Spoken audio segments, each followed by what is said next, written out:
ये है एक रॉकेट पावर्ड गोल्फ क्लब।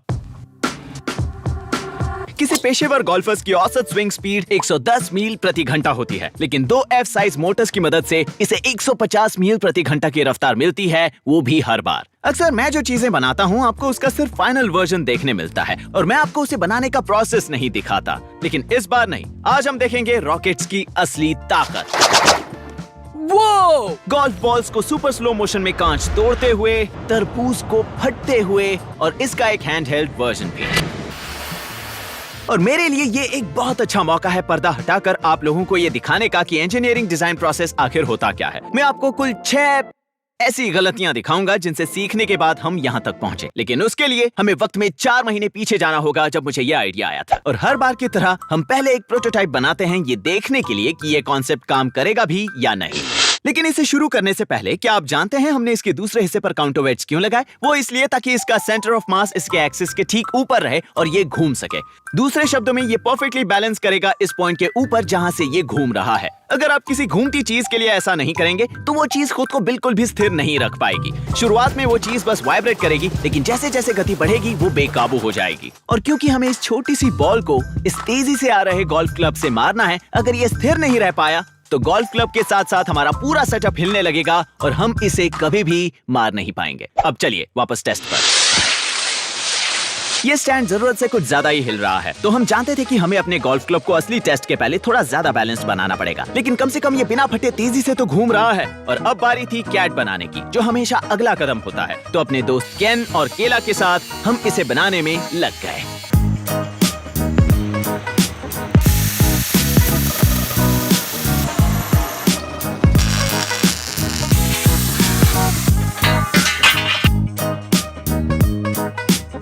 काटने का काम पूरा होने के बाद हमने एक 3D प्रिंटेड मोटर माउंट को क्लब के ड्राइवर के साथ जोड़ा और अपने पहले असली टेस्ट की तैयारी शुरू की, जिसमें हमने एक टेंट का इस्तेमाल किया और सेफ्टी के लिए उसके चारों तरफ नेट लगा दिया ताकि कोई अनहोनी ना हो जाए।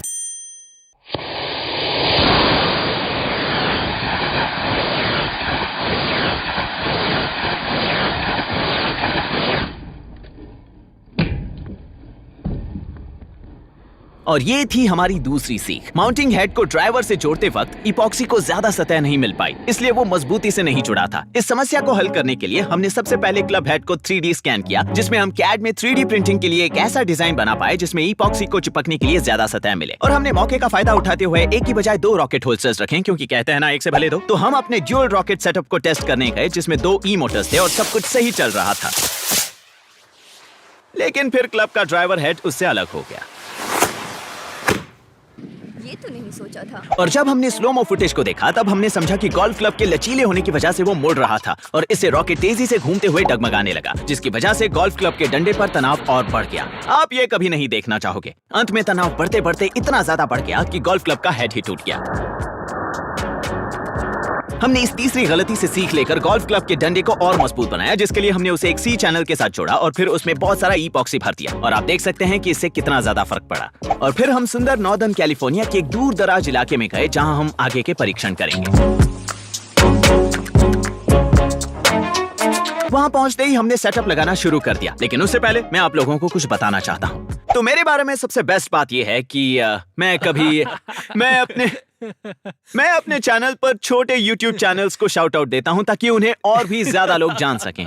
और इसीलिए आज मैं यहाँ अपने दोस्त के साथ हूँ, डेस्टिन स्मार्टर एवरी डे से। और अगर आप किसी कारणवश नहीं जानते, destine best science YouTube channels में से एक चलाता है। हमारी दोस्ती ठीक 6 सालों पहले हुई थी और मैं ये इसलिए जानता हूँ क्योंकि मैंने उस बड़े पल का स्क्रीनशॉट रखा है जब डेस्टिन ने मेरे चैनल को सब्सक्राइब किया था, जब मेरे बस 10,000 सब्सक्राइबर्स थे। उसने बिल्लियों के अपने पैरों पर लैंड करने से लेकर टैटूज पर भी स्लो मो वीडियोस बनाए हैं। और मैंने जो इसका पहला वीडियो देखा था मुर्गियों के इंटरनल ओपन फीडबैक लूप पर, जिसे वो हेड ट्रैक कर पाते हैं। अगर आपने इसके वीडियोस नहीं देखे तो मुझे आपसे जलन हो रही है, क्योंकि अब आपके पास देखने के लिए एक से बढ़कर एक बेहतरीन वीडियोस हैं। तो मुझे गोल्फ पसंद है और मुझे रॉकेट्स।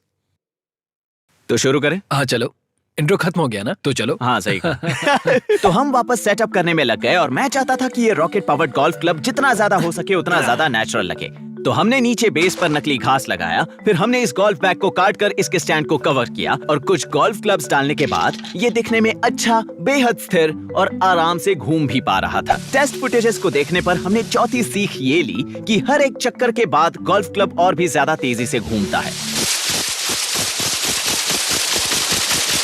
लेकिन हम तो ये चाहते हैं कि गोल्फ क्लब बॉल को तब मारे जब वो सबसे ज्यादा तेज हो, और हमारे केस में वो स्पीड है 10 रोटेशंस पर सेकंड। मतलब हमें अपने बॉल को गोल्फ क्लब के ड्राइवर के सामने लाना है 1 सेकंड के 10वें भाग के अंदर, या पलक झपकने के 1/4 में। और इसके लिए हमारे पास यहाँ एक न्यूमैटिक सिलेंडर है जो बॉल को ऊपर भेजेगा, और ये अपना काम ऑटोमेटिकली करेगा क्योंकि स्टैंड के पीछे एक लाइट सेंसर और ये डिस्क है जिसमें एक खांचा बना है जो हर रोटेशन में एक बार लाइट को पास होने देगा। तो ये इन्फॉर्मेशन सीधे जाएगी इस आर्डुइनो में जो हमारे लिए इन्हें गिनेगा, और फिर 15 रोटेशंस के बाद एक सोलेनॉइड के जरिए वो इस सिलेंडर को बताएगा कि बॉल ऊपर कब भेजना है। और हम बॉल को इस टी के ऊपर सुपर ग्लू की मदद से जोड़ रहे हैं ताकि इससे बॉल टिका भी रहे और जोर लगाने पर वो इससे अलग भी हो जाए। और सुपर ग्लू स्लोमो में काफी कमाल का लगता है। तो अब जब सब तैयार है, हमने शुरुआत की 2 ई मोटर से, और मैं याद दिला दूं कि ये वही सेटअप है जिससे गोल्फ क्लब का हेड टूट गया था। 3, 2, 1, गो!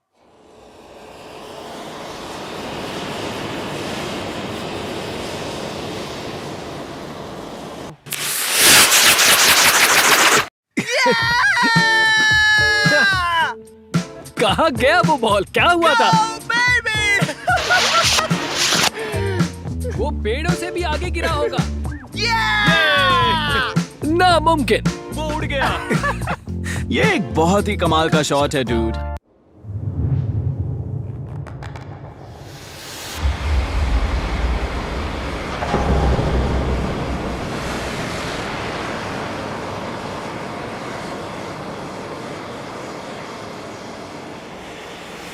तुमने तो मेरे होश ही उड़ा दिए। मजा आ गया। कुछ और हाई स्पीड फुटेजेस को देखने के बाद हमने एक दिलचस्प चीज देखी।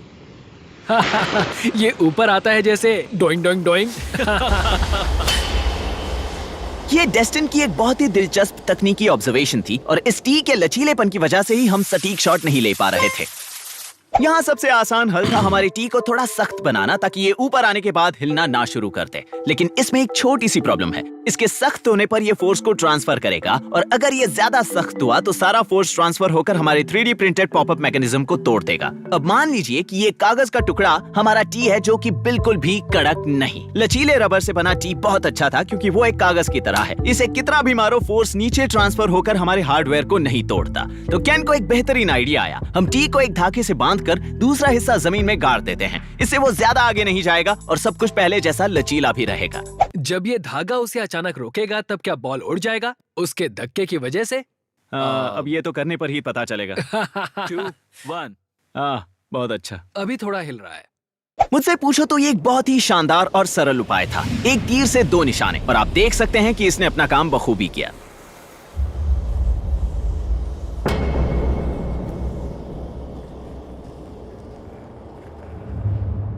अब हम 2 F मोटर्स का इस्तेमाल करने वाले थे जो कि उन ई मोटर से 2 गुना ज्यादा ताकतवर है, जिनकी वजह से हमारे गोल्फ क्लब का ड्राइवर टूटा था। और यहाँ हुई हमसे वो आखिरी गलती जिससे हमें एक बार फिर कुछ सीखने को मिला। 1, गो!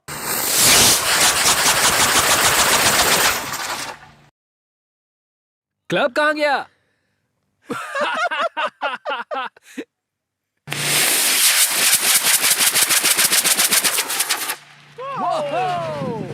क्लब कहाँ गया?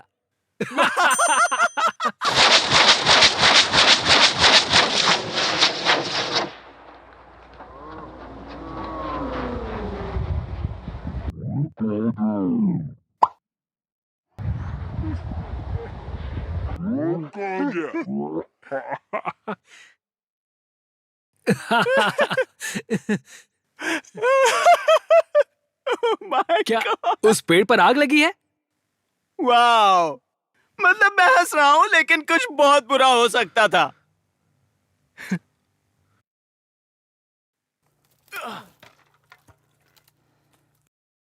मिल गया।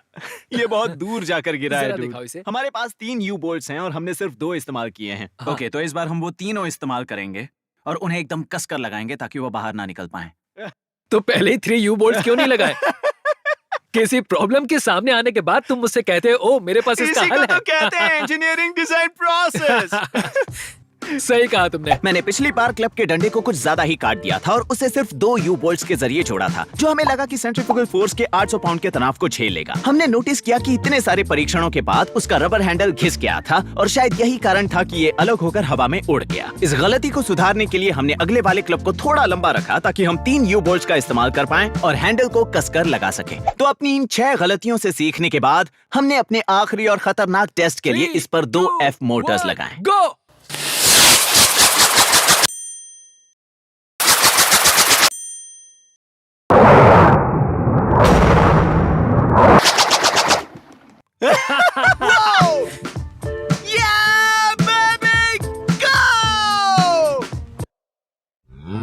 ऐसे खेलते हैं असली गोल्फ। ये अब तक का बेस्ट शॉट था। Dude, वो एहसास जब आपकी बनाई मशीन सही से काम करती है, उससे बेहतर कुछ भी नहीं। बिल्कुल सही कहा। उस प्लेट को देखो। अरे वाह। Yeah!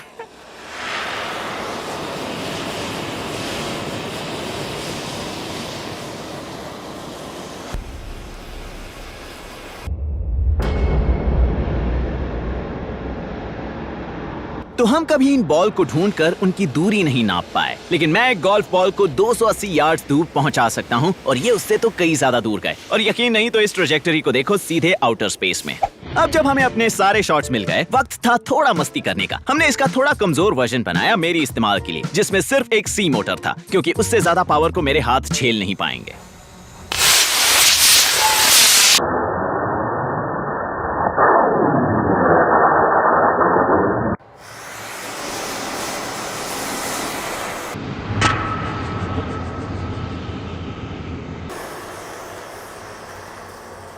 बहुत खूब। वो करीब 300 यार्ड्स गया। मेरा यकीन मानो दोस्त, हाँ, इससे सही स्विंग कहा। करना बहुत ज्यादा आसान हो जाता क्या है। सच मैं में? सच कह रहा हूँ, इससे बहुत ज्यादा फर्क तो पड़ा। और। 3, 2 और फिर हमने कुछ कांच भी तोड़े।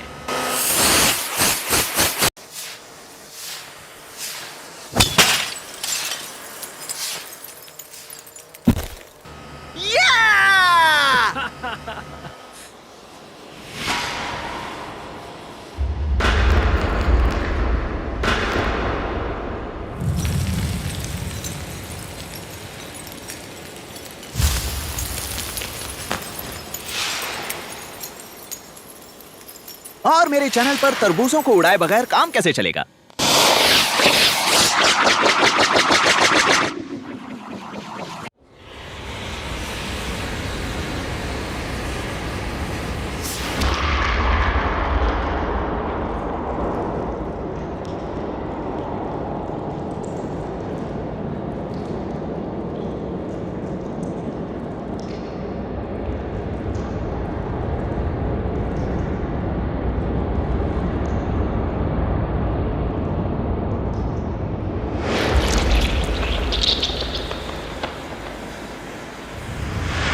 अपने रॉकेट गोल्फ क्लब की मदद से इस तरबूज को काटने के लिए शुक्रिया। You're welcome। हाँ, हम पिछले 3 महीनों से जो काम कर रहे थे वो बस इस तरबूज को तरबूज को खाने के लिए इस था। तरबूज को खाने के लिए। हाँ, हाँ, मार्क ने हम सबको तरबूज की पार्टी दी है, तो खाना बर्बाद नहीं करते। हम अपनी मेहनत को जाया नहीं जाने देंगे, खासकर अपनी इंजीनियरिंग की मेहनत को। डेस्टिन ने एक वीडियो बनाया जहां आप जानेंगे कि क्यों कुछ बॉल उछलते हैं और कुछ नहीं।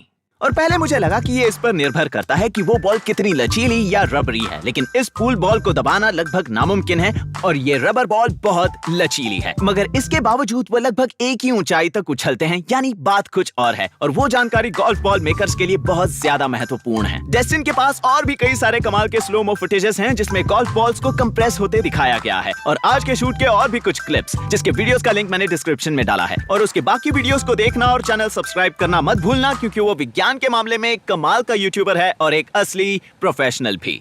कैमरा चालू है? हाँ। मैं हूँ मार्क।